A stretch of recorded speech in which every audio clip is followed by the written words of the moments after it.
Good morning students. सो आज हम देखते हैं basic of differentiation and integration. मैंने आपको बोला था कि मैं इसका डिफरेंशिएशन और इंटीग्रेशन क्या होता है ये मैं आपको बताऊंगी, ताकि आपको आगे जो भी डेरिवेशन है उसको करने में दिक्कत ना हो। सो देखते हैं। सबसे पहले यहाँ पर देखें कि ये जो है पूरा मैथ्स का टर्म है, मैथ्स का पार्ट है, लेकिन फिजिक्स में भी क्या है ये यूज होता है। बहुत सारे टर्म्स ऐसे जहाँ ये यूज होना ही है, तो आपको इसको समझना पड़ेगा और इसको बहुत अच्छे से समझिए, तो क्या होगा आगे फिजिक्स को करने में दिक्कत नहीं होगी।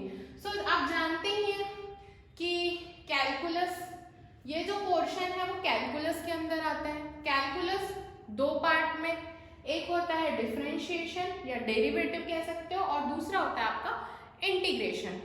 तो कैलकुलस बेसिकली क्या है, मैथमेटिकल टूल है। ठीक है, टूल क्या होता है, किसी भी ऑपरेशन को वो क्या कर देता है, इजी कर देता है। So calculus is a mathematical tool. या आप ये कह सकते हैं कैलकुलस में हम क्या स्टडी करते हैं, the mathematical study of continuous changes. Okay, इसको मैं आपको एक एग्जांपल के थ्रू बताती हूँ, ज्यादा अच्छे से क्लियर होगा। सो मान लीजिए कि आप गाड़ी चला रहे हैं जिसकी स्पीड कंटिन्यू क्या है, 30 किलोमीटर पर आवर की स्पीड से आप क्या कर रहे हैं, ट्रैवल कर रहे हैं। सो क्या ये पॉसिबल है? प्रैक्टिकली तो ये पॉसिबल नहीं है। कहीं ना कहीं तो आपकी जो स्पीड है वो कम ज्यादा होगी, उसमें वेरिएशंस होंगे। सो ऐसी चीजों को कैलकुलेट करने के लिए हम क्या करते हैं, जहां पर कुछ ना कुछ वेरिएशन चेंजेस होते हैं, उसको कैलकुलेट करने के लिए हम क्या करते हैं, कैलकुलस का यूज करते हैं। मान लीजिए एक ऑब्जेक्ट है जिसमें मैं कांस्टेंट फोर्स लगा रही हूँ 5 न्यूटन का। ठीक है, 5 न्यूटन का क्या कर रही हूँ, उसमें कांस्टेंट फोर्स लगा रही हूँ। तो उसमें हम वर्क कैसे निकालेंगे, work is equal to, we know that force into displacement होता है। सो इस फॉर्मूले से हम क्या कर लेंगे, वर्क कैलकुलेट कर लेंगे जब वो कांस्टेंट है फोर्स। ठीक है, तब ये हो गया। और जब फोर्स का नेचर क्या है, वेरिंग नेचर का, मतलब फोर्स कुछ ना कुछ उसमें चेंजेस हो रहे हैं, वेरिएशंस हो रहे हैं उसमें कंटिन्यू, तो उसको हम कैलकुलेट कैसे करेंगे। सो ऐसे जो टर्म्स हैं उनको हम क्या करते हैं, कैलकुलेट करने के लिए हम इसका यूज करते हैं, कैलकुलस का। ओके, जैसे कि कह सकते हो आप लाइकवाइज, जैसे ज्योमेट्री है, ज्योमेट्री में पर्टिकुलर आप क्या करते हो, स्टडी ऑफ शेप्स करते हो, शेप्स की स्टडी करते हो। एलजेब्रा के अंदर आप क्या करते हो, स्टडी ऑफ एल्जेब्रिक ऑपरेशन, जो भी एल्जेब्रिक ऑपरेशंस होते हैं उसकी स्टडी एलजेब्रा के अंदर होती है। ट्रिग्नोमेट्री में आप क्या स्टडी करते हो, study of relation between angles and side of triangles. वैसे ही यहाँ कैलकुलस में आप क्या करते हो, कंटिन्यूअस चेंजेस की मैथमेटिकल स्टडी करते हो। सो ये आपका वो कैलकुलस क्या होता है। सो यहाँ ग्राफ के थ्रू देखते हैं। अब यहाँ देख लीजिए आप कि इस ग्राफ, ऐसा ग्राफ हम 9th में भी पढ़ चुके हैं जिसको क्या कहते हैं, VT graph, that means velocity time graph. इसमें क्या हो रहा है, पहले देखो 0 सेकेंड पे वेलोसिटी भी क्या थी, 0 थी। अब वो क्या हो रहा है, कांस्टेंट रेट से बढ़ रहा है, कंटिन्यू। ओके, उसके बाद वो क्या हो रहा है, कांस्टेंट हो जा रहा है टिल पॉइंट सी तक, सी पॉइंट तक वो क्या हो जा रहा है, कांस्टेंट। उसके बाद कंटिन्यू वो क्या हो रहा है, डिक्रीज हो रहा है, फिर 0 हो जा रहा है। सो यहाँ पर क्या हो रहा है, कंटिन्यू यहाँ पर इंक्रीजिंग हो रहा है इस पोर्शन में, और इस पोर्शन में कंटिन्यू क्या हो रहा है, डिक्रीज हो रहा है। यहाँ मान लेते हैं कि इसकी वेलोसिटी मान लीजिए 2 मीटर पर सेकेंड, तो 2 मीटर पर सेकेंड की स्पीड से बढ़ रहा है, कांस्टेंट होने के बाद ये डिक्रीज हो रहा है। हर एक सेकेंड में वेलोसिटी क्या हो रही है, 2 मीटर पर सेकेंड की स्पीड से इंक्रीज हो रही है।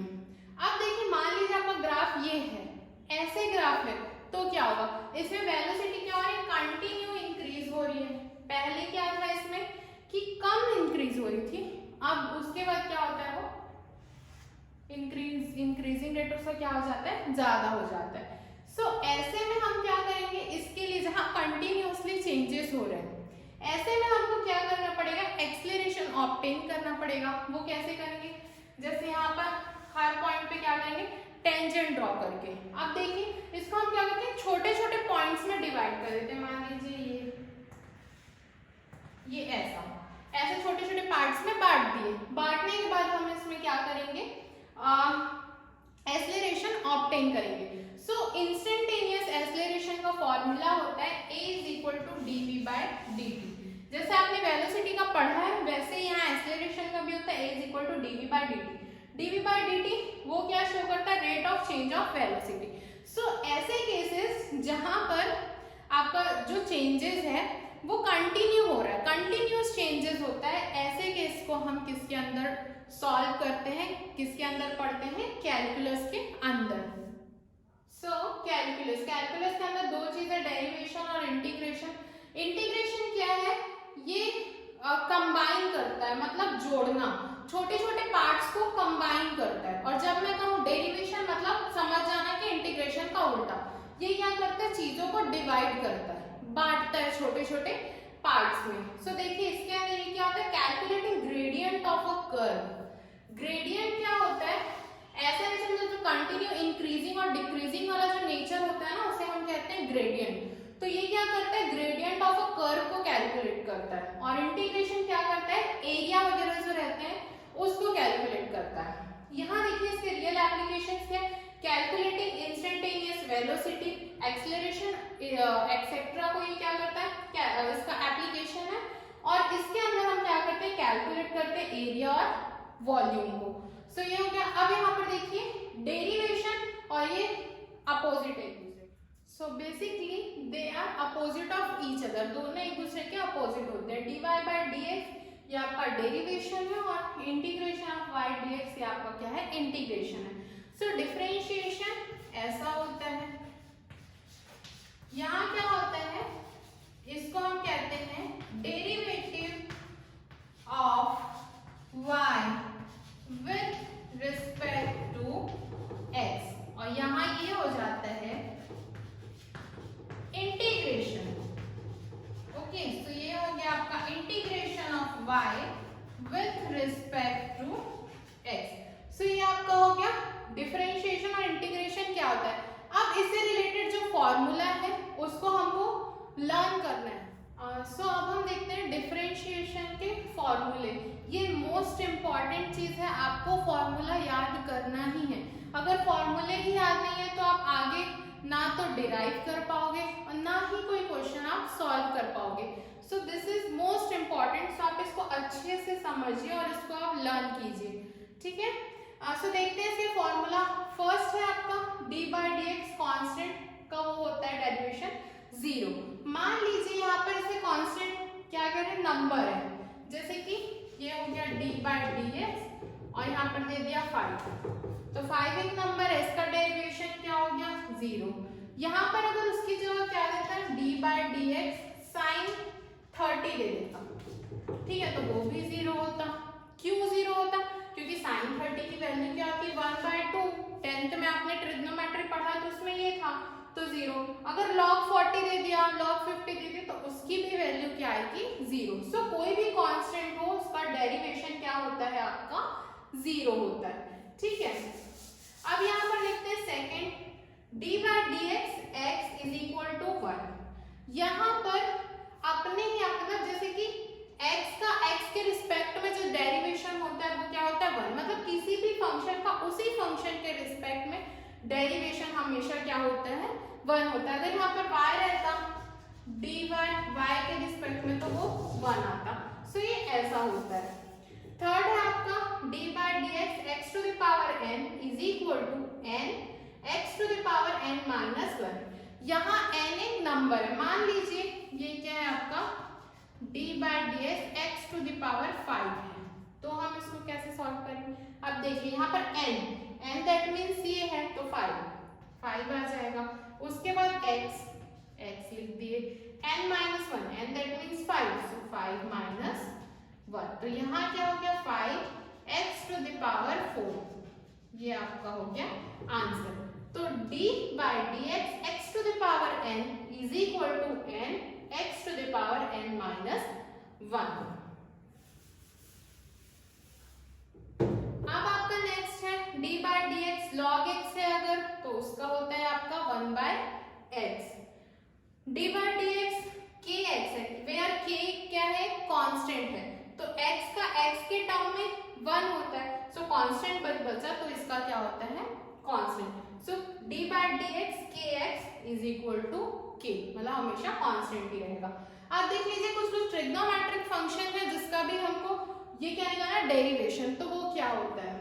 So d by d x sine x का आपका होता है कॉस एक्स। अब बेटा ये सब आप पूछेंगे कि मैम कहाँ से आया, तो इसका जो हमको सिर्फ ये याद रखना है, ये फॉर्मूला है, इसका जो प्रूफ है वो मैथ्स में है और फिजिक्स में नहीं है। फिजिक्स में हमको सिर्फ फॉर्मूले का यूज है, तो जो भी मैथ्स वाले हैं वो तो इसको मैथ्स में करेंगे ही प्रूफ, लेकिन जो बायो वाले हैं उनको सिर्फ याद रखना है कि ये होता है। हमको सिर्फ ये टर्म्स को यूज करके, फॉर्मूले को यूज करके क्वेश्चन सॉल्व करने और डेरिवेशन करना है, ठीक है।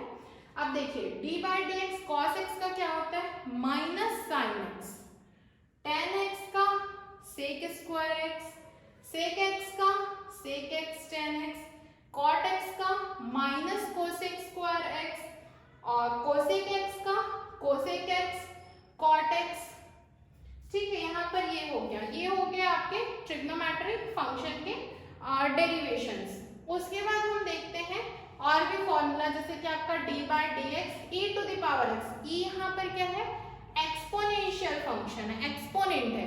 So e to the power x का e to the power x, मतलब जो एक्सपोनेंशियल फंक्शन है वो एज इट इज आता है, ठीक है। जैसे कि हाँ ठीक है, ये हो गया। अब देखिए यहाँ पर d by d x a to the power x है, ए कोई नंबर हो सकता है, मान लो 4 टू द पावर एक्स अगर होता तो क्या होता, ये 4 to the power x as it is लिखा देता और ये log 4 हो जाता। तो ये है आपका डी बाय डी एक्स, ये हो गया a to the power x log a. उसके बाद आता है d by d x u v, where u v are function of x, जहां यू और वी क्या है एक्स के फंक्शन है। मान लीजिए यहाँ पर जैसे कि और बता देते हैं हमको log x होता, ठीक है log x, तो log x x नहीं है बट ये x का फंक्शन है। वैसे ही यहाँ पर क्या होता है u और v जो है वो x के फंक्शन है।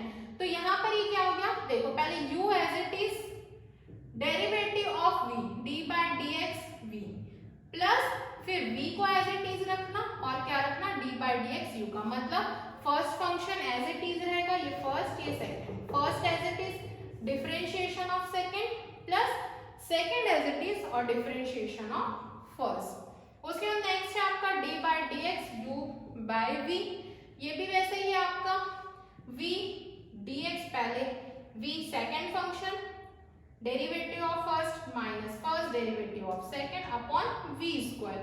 सो ये फॉर्मूला है। अब इसमें देखिए माइनस कहाँ कहाँ पर आया है, शॉर्टकट है, आप इसको याद रखिए, जहां जहां ये c है, ठीक है, वहां वहां आपका क्या है माइनस, cos में माइनस साइन एक्स, cot में माइनस कोसेक स्क्वायर एक्स और ये आपका हो गया कोसेक एक्स का हो गया माइनस कोसेक एक्स कॉट। सो ये फॉर्मूला है, इसको आपको अच्छे से लर्न करना है। साइन का कॉस, कॉस का माइनस साइन, टेन का sec square x, sec x का sec x tan x, cot का कोसेक स्क्वायर एक्स और कोसेक एक्स का कोसेक एक्स कॉट एक्स। वैसे ही ये सब फॉर्मूला है, इसको आपको लर्न करना है और न्यूमेरिकल सॉल्व करते हैं। इसके बाद हम न्यूमेरिकल्स देखते हैं, इसके सॉल्व करते हैं। तो यहाँ हम क्वेश्चन सॉल्व करते हैं। फर्स्ट क्वेश्चन है आपका 4x square plus 2x to the power 4 plus x square plus 2x plus 3। यहाँ पर लगा दो आप d by d x, 4x square plus 2x to the power 4 plus x square plus 2x plus 3। Okay, ये हो गया। अब देखिए यहाँ पर बेटा d बाय डी एक्स हर एक के साथ जाएगा।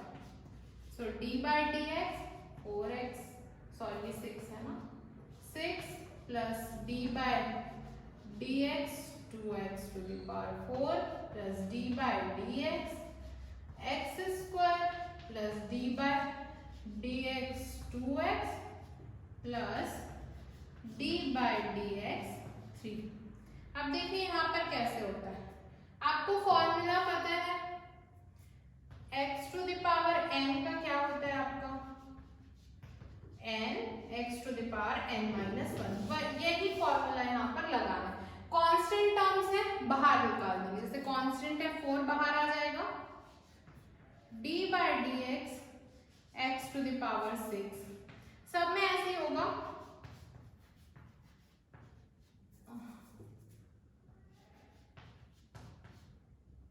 ये तो एज इट इज है, एक्स स्क्वायर प्लस 2 बाहर आ गया, d by D x plus ये हो जाएगा आपका 3। अब देखिए यहां पर हम क्या करेंगे, ये फॉर्मूला अप्लाई करेंगे, x to the power n x to the power, तो इसमें क्या हुआ 4 एज इट इज रहा।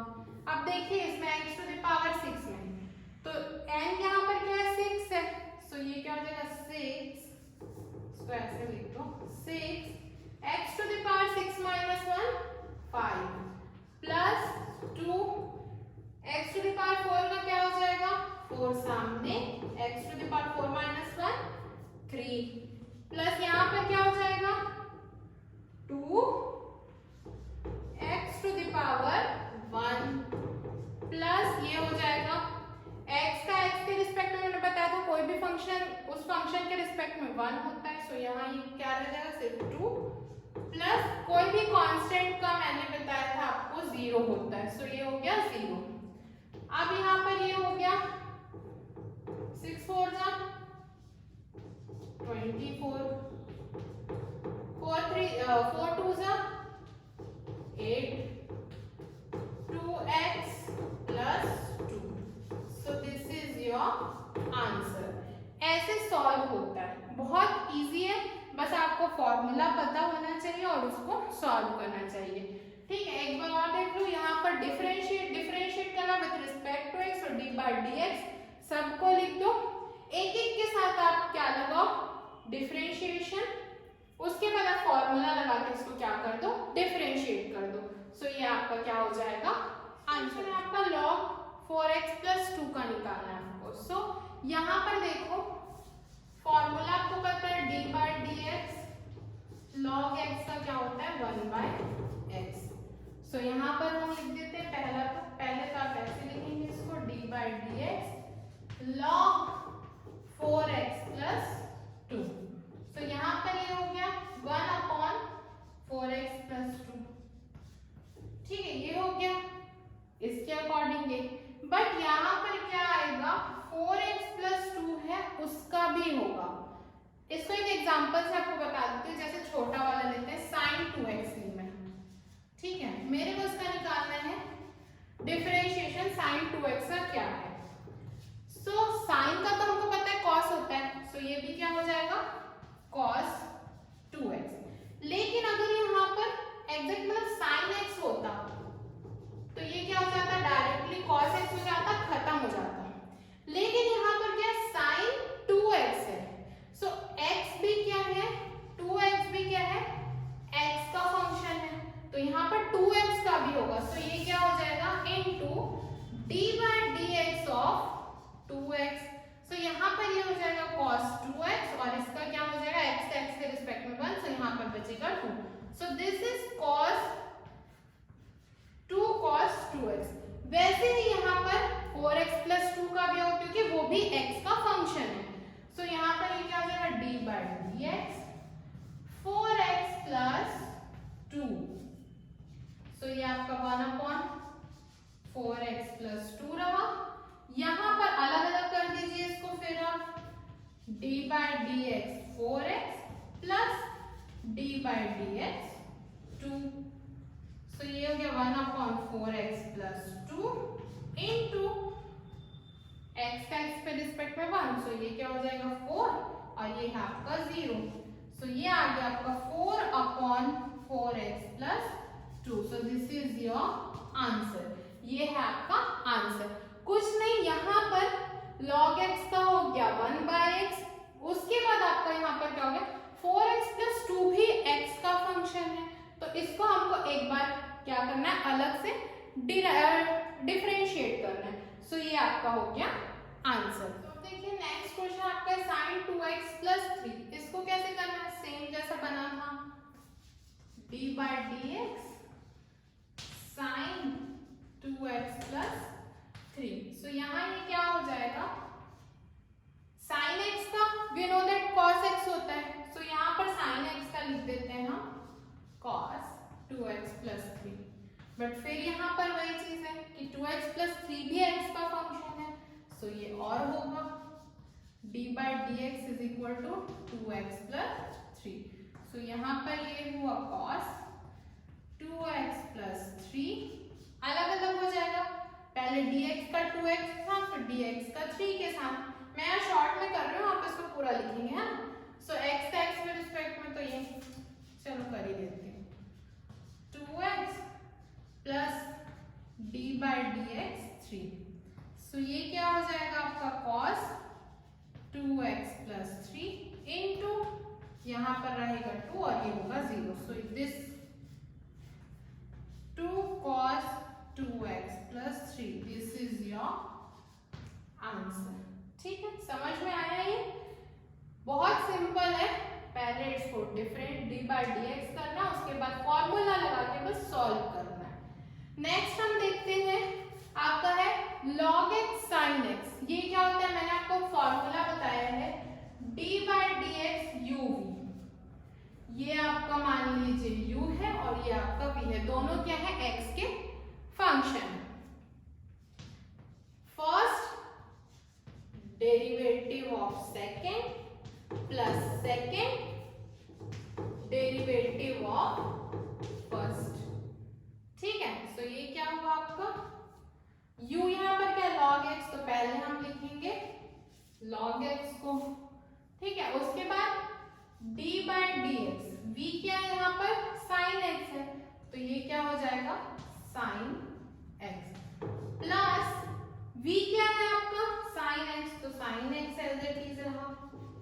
ठीक है, उसके बाद क्या रहेगा हमारा d by D x log x।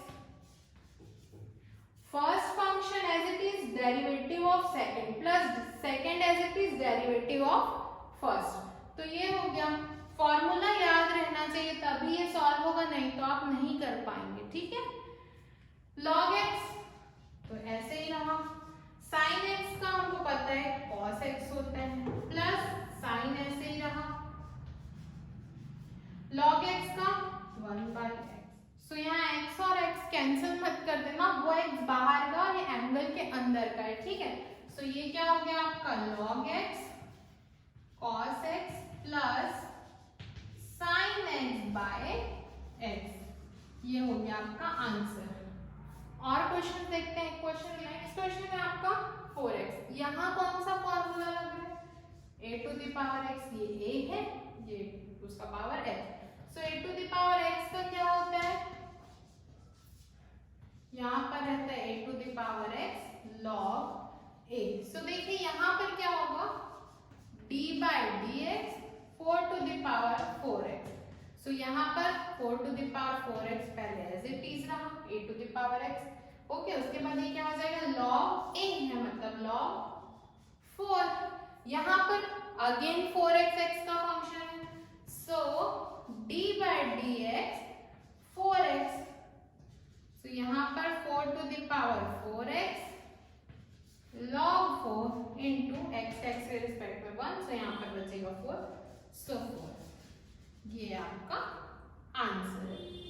अब देखिए ये क्वेश्चन हम कैसे सॉल्व करेंगे, तो ये करते हैं d by D X 2 into वाला कर दो आप इसको x स्क्वायर प्लस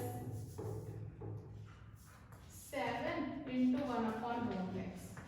अब देखो 2 कांस्टेंट है, 2 बाहर आ गया, d by D x 1 upon x square plus 7 constant है तो बाहर आ गया, ये हो गया आपका 1 अपॉन रूट एक्स। अब देखो 2 d बाई डी एक्स, इसको ऊपर ले तो x टू द पावर -2 हो गया, plus 7 d by D x x to the power -1/2, क्योंकि root x is equal to हमारा क्या होता है 1/2। अब इसका फॉर्मूला लगा x to the power n1 और इसको सॉल्व करो, कंप्लीट। और कांस्टेंट है इसलिए ये क्या होता है बाहर आ जाता है। सो यहाँ पर आपका डिफरेंशिएशन कंप्लीट होता है। इससे रिलेटेड मैं आपको कुछ क्वेश्चन दूंगी जो आपको प्रैक्टिस करना है। अब हम देखते हैं इंटीग्रेशन कैसे करते हैं, क्या होता है। सो आज आगे देखते हैं हम इंटीग्रेशन। सो ये डेरिवेटिव और ये इंटीग्रल दोनों एक दूसरे के अपोजिट होते हैं, मैंने बताया था। तो यहाँ पर जो फॉर्मूला है उसको मैं कंपेयर करके बताती हूँ, ठीक है। सो डेरिवेटिव में हमने क्या पढ़ा था, किसी भी कांस्टेंट का डिफरेंशिएशन क्या होता है, जीरो।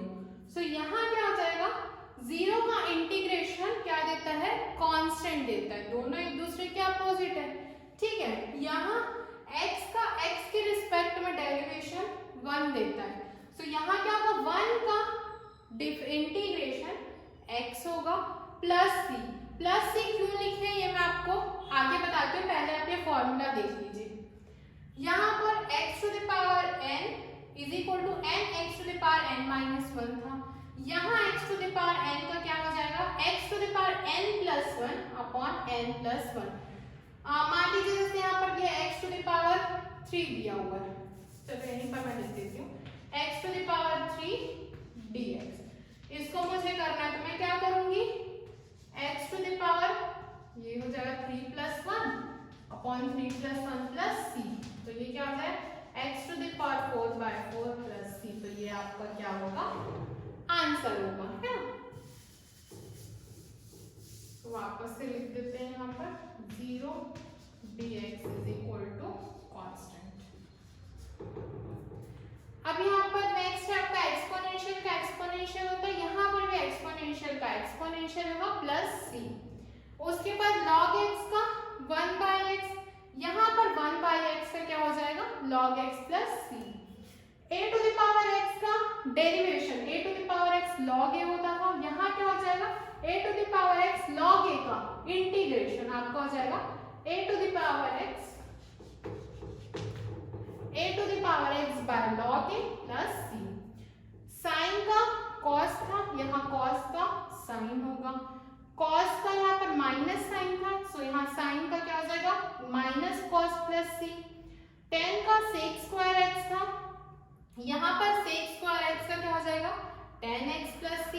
cot x का माइनस cosec स्क्वायर x था, यहाँ क्या हो जाएगा cosec स्क्वायर x का minus cot x plus c। Same यहाँ पर sec x का क्या था, sec x tan x था, तो यहाँ पर sec x tan x का क्या हो जाएगा sec x, ठीक है।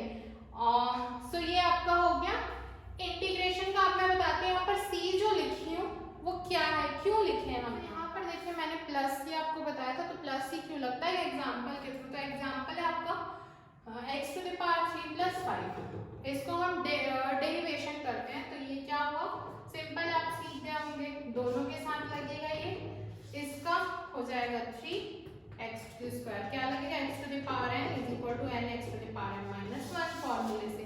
सो ये हो गया कांस्टेंट का 0, तो यहाँ पर आ गया 3x²। अब देखो यहाँ पर क्या होता है कि इसका x³ का भी डेरिवेशन हमारा क्या होगा 3x², ठीक है। इसको मैं इंटीग्रेट करती हूँ तो उसकी वैल्यू क्या आ जाएगी, ये मान लीजिए इसको मैं इंटीग्रेट कर देती हूँ 3x² dx। तो ये क्या देता है, ओके। तो ये क्या हो जाएगा, 3 को बाहर रख दीजिए, x² dx।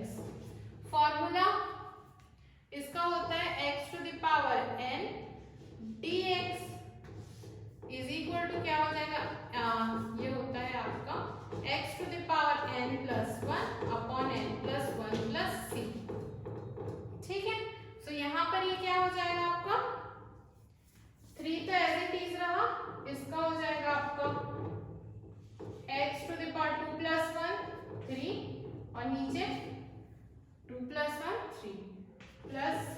तो ये दोनों कैंसिल हो गया, तो ये क्या आ गया आपका x³। तो जब मैं इसको क्या करती हूँ इंटीग्रेट करती हूँ तो मुझे ये वैल्यू मिल गई, तो ये क्या है सही है। अब जब मैं इसको कर रही हूँ ये वाला, तो इसका डेरिवेशन आ रहा है 3x², लेकिन जब मैं इसको इंटीग्रेट करूंगी तो मुझे ये वैल्यू मिलेगी क्या, 5 तो नहीं आ रहा है, उसमें आपने देख ही लिया 5 तो ऑब्टेन नहीं हो रहा है। तो ऐसे जो इंटीग्रेशन है, सो वहां पर जब कांस्टेंट की वैल्यू हमको नहीं मिलती है, हमको नहीं ऑब्टेन कर पाते, इसमें आप ऑब्टेन नहीं कर पाएंगे। इसको आप अगर इंटीग्रेट करते हैं तो आप कांस्टेंट की वैल्यू ऑब्टेन नहीं कर पाएंगे। सो इसलिए हम वहां पर क्या लिखते हैं प्लस c। कोई भी कांस्टेंट, चाहे वो 1 2 3 कोई भी नंबर हो, कुछ तो कांस्टेंट आएगा। सो इसलिए हम वहां पर क्या लिखते हैं, प्लस से। इसको हम क्या कहते हैं, कांस्टेंट ऑफ इंटीग्रेशन। सो इसलिए हम इंटीग्रेशन में क्या लगाते हैं, प्लस सी लगाते हैं। और जहां पर कांस्टेंट की वैल्यू हमको नहीं पता होती, उसे हम कहते हैं इनडेफिनिट इंटीग्रल। यहाँ पर इंटीग्रेशन में क्या होते हैं, दो टाइप होते हैं। फर्स्ट होता है आपका इंडेफिनिट इंटीग्रल, दूसरा होता है आपका डेफिनेट इंटीग्रल।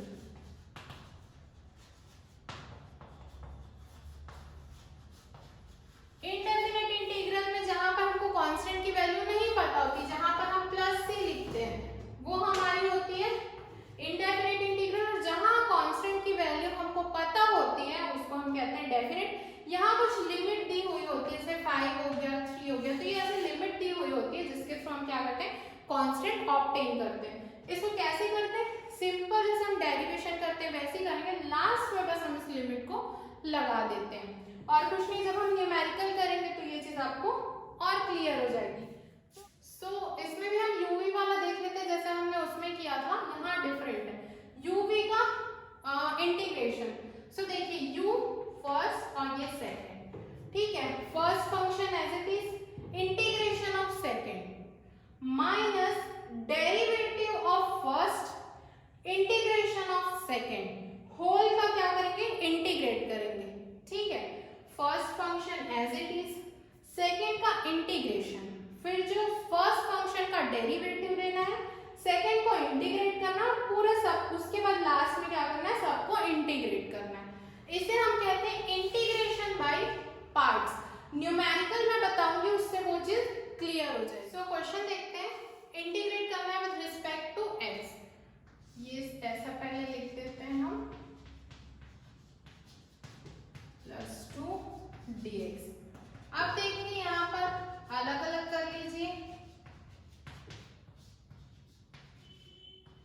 dx 2 dx, ठीक है। अब ये हो गया आपका कॉमन बाहर निकल गया,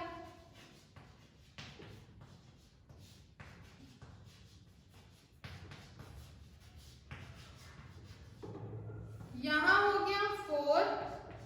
पता है आपको formula x to the power n का, x to the power n plus 1 upon n plus 1 होता है इंटीग्रेशन में। So x 2 plus 1 3 by 3, 9 1 plus 1 2, तो x 2 बाय 2 प्लस 2 कुछ नहीं है, तो इसका क्या होता है, x होता है। उसमें मैंने बताया था आपको प्लस से लिखना है, सो प्लस सी कांस्टेंट के लिए।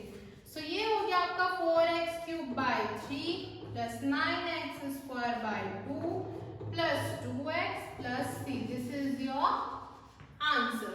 सो इसको ऐसे सॉल्व करते हैं, बहुत इजी है, प्रैक्टिस करते जाएंगे तो ये चीजें आपको क्लियर होगी। और फॉर्मूला आपको याद करना ही है, नहीं तो ये चीजें बहुत टफ लगेंगी आपको।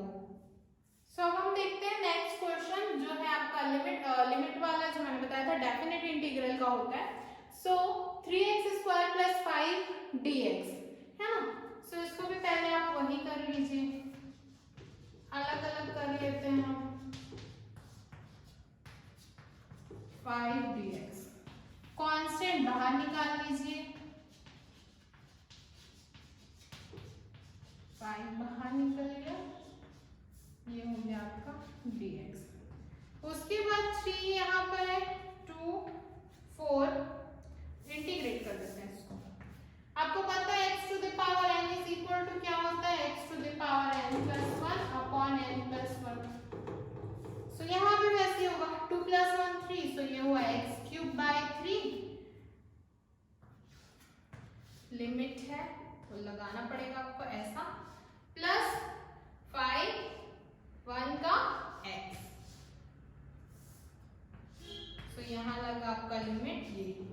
अब देखिए इसको कैसे करते हैं, ये क्या 3 से 3 कैंसिल हो गया, तो ये क्या बचा आपका x³ प्लस 5, एक साथ लिख देते हैं 5x। ओके, लिमिट क्या है 2 है और 4 है। आप इसको इसको 2 बार लिख दीजिए। जैसे देखिए 3x प्लस 5x माइनस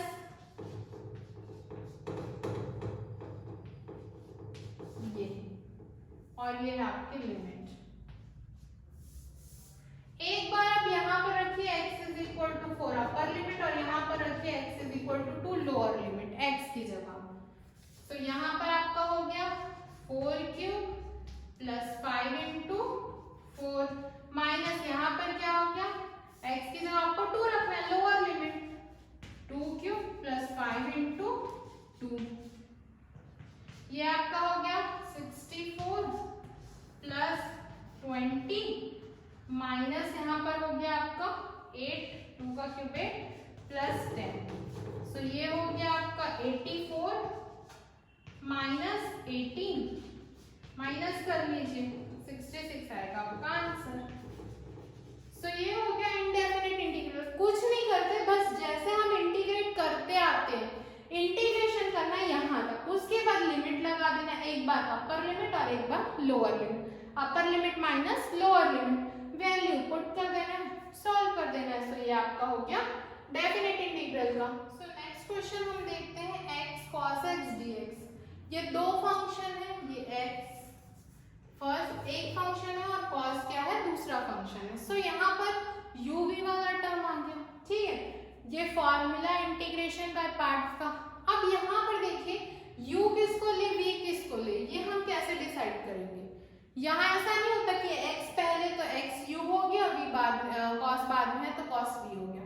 यहाँ एक रूल होता है जिसे हम कहते हैं आइलेट रूल। इसके अकॉर्डिंग हम u और v देते हैं कि कौन सा u होगा और कौन सा v होगा। सो I क्या बताता है, इनवर्स फंक्शन। जैसे मान लीजिए साइन इनवर्स हो गया, कॉस इनवर्स x हो गया, ये सारे जो फंक्शन होते हैं वो इनवर्स होते हैं, ठीक है। L क्या बताता है आपका, लॉगरिथमिक फंक्शन, ठीक है। A आपका क्या बताता है, एल्जेब्रिक। T आपको बताता है ट्रिग्नोमेट्रिक, और E आपको बताता है एक्सपोनेंशियल, ठीक है बेटा। सो ये क्या होता है, आइलेट रूल लगाते हैं हम इसमें, I inverse, L logarithmic, A algebraic, T trigonometric और E एक्सपोनेंशियल। इसके अकॉर्डिंग हम क्या देते हैं, यहाँ पर u कौन सा होगा और कौन सा v होगा, कौन सा फर्स्ट फंक्शन और कौन सा सेकंड फंक्शन होगा। सो देखिए यहाँ पर x एल्जेब्रिक फंक्शन है और cos x क्या है, ट्रिग्नोमेट्रिक है, तो ये क्या होगा, हमारा फर्स्ट फंक्शन होगा अकॉर्डिंग टू दिस, और t बार में आ रहा है तो ये क्या होगा, सेकंड, मतलब ये फर्स्ट सेकंड। अगर ये दोनों नहीं दिया हो तो एल्जेब्रिक फर्स्ट और ये, तो इसके अकॉर्डिंग आपको इसमें u और v देना है। सो आगे क्वेश्चन देख करते हैं हम।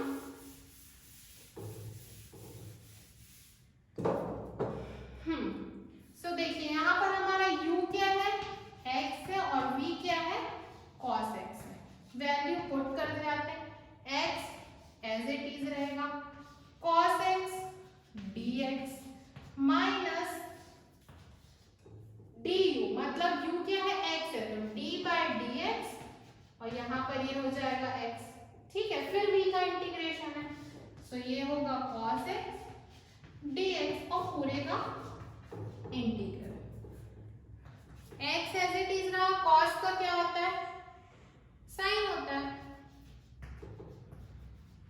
cos x का साइन x, ठीक है, माइनस यहाँ पर x का x के रिस्पेक्ट में डेरिवेटिव मैंने बताया था आपको 1 होता है, सो यहाँ पर 1 इनटू cos x का इंटीग्रेशन sin x हो गया, ठीक है, ये हो गया प्लस यहाँ dx। अब ये क्या हो गया, x sin x, अब यहाँ पर हमको इंटीग्रेशन करना है sin x dx का। सो देख लीजिए, ये कर देते हैं, सो x sin x minus sin x का इंटीग्रेशन माइनस cos x होता है, सो ये क्या हो गया, minus cos x plus c, constant मैंने आपको बताया था। सो ये हो गया x sin x minus minus plus cos x plus c, ये इसका हो गया आंसर। फर्स्ट फंक्शन और सेकंड फंक्शन किसको लेना है ये बस आपको देखना है आइलेट रूल के अकॉर्डिंग, फिर फॉर्मूला लगाना है और उसको वैल्यू पुट करके उसको सॉल्व करना है। इसके लिए आपको फॉर्मूला याद होना चाहिए। तो यहाँ पर आपका डिफरेंशिएशन और इंटीग्रेशन क्या होता है ये मैंने आपको क्लियर कर दिया है। सो आपको क्वेश्चंस प्रैक्टिस करने हैं, फॉर्मूले लर्न करने हैं, तो ये बहुत इजी लगेगा आपको। So thank you students.